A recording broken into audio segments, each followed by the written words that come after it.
ہم کریں گے ہر مظلوم کی حمایت۔ السلام علیکم، میں ہوں حرین فاطمہ اور آپ دیکھ رہے ہیں حمایتی نیوز HD چینل۔ نظر ڈالتے ہیں آج کی اہم خبروں پر۔ کراچی میں مستقبل کے ڈاکٹرز خود منشیات کی لت میں لگ گئے۔ کراچی کی جامعات میں منشیات فروشی کا دھندا عروج پر۔ ڈاؤ یونیورسٹی اوجھا کیمپس کے کیفیٹیریا میں منشیات کے استعمال کا انکشاف۔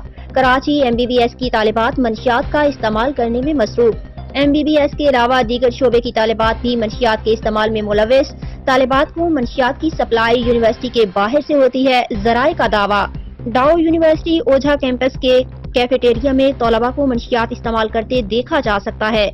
بے خوف ڈر نوجوان طلباء ڈاکٹرز کو منشیات استعمال کرتے دیکھا جا سکتا ہے۔ یونیورسٹی کی طالبات مہنگی قیمت ادا کر کے منشیات خریدتی ہیں، ذرائع۔ یونیورسٹی میں کئی عرصے سے منشیات کا استعمال کیا جا رہا ہے۔ منشیات کے کھلے عام استعمال پر ڈاؤ یونیورسٹی انتظامیہ لا علم۔ ظہیر عباس کی رپورٹ۔